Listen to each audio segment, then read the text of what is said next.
In the near future, would you auction your cyclothon bike? Yeah, definitely. Definitely at some point I'll do it. I like the bike a lot, though.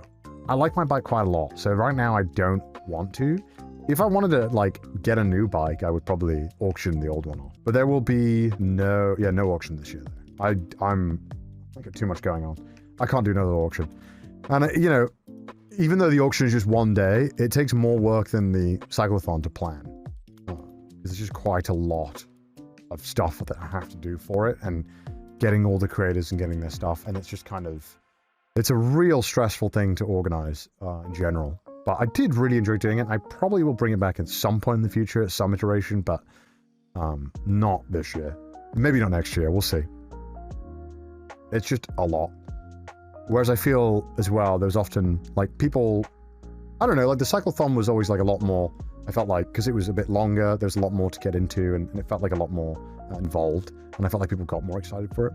But I still really, really loved doing the auction. The auction was still pretty good, and I lost a shit ton of money on the auction, which, whenever people, which is always an annoying point, because people always be like, why does this guy think he'll make money when he's trying to raise money for charity? It's like, well, but, you know, so some people will get annoyed at me when I even mentioned that, like, I lost money on the auction, because they're like, what do you expect? Why did you expect to make money on a charity event? It's like, well, my retort would be like, I think it's really important to be able to make events sustainable. And when an event loses too much money, it can no longer be supported by other stuff, because you're just sacrificing so much of, like, you know, what I'm doing for it. And at the end of the day, it does suck, but I do have staff that I do want to take care of. And so I really don't like losing too much money. It's scary. And so it's luckily the cyclothon, because we have merch, we have a lot of ads running.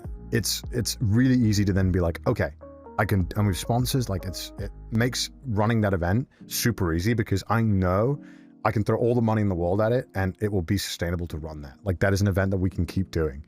The economics have to make sense. I can take big hits occasionally, but it's not something I can consistently do, right? Like, I'm doing very well for myself, but not lose, you know, a couple of $100,000 pretty often, you know? Like, that's like, I'm gonna be in trouble kind of situation. But yeah, no, I mean, but at the end of the day, the reason why I was comfortable doing it is because I do want to raise money, and I want to, you know, help people. And the event ultimately was fun, and I enjoyed the challenge. Like, so that was what it was about. I mean, there's a difference between making money and not losing money. Yeah, very much so.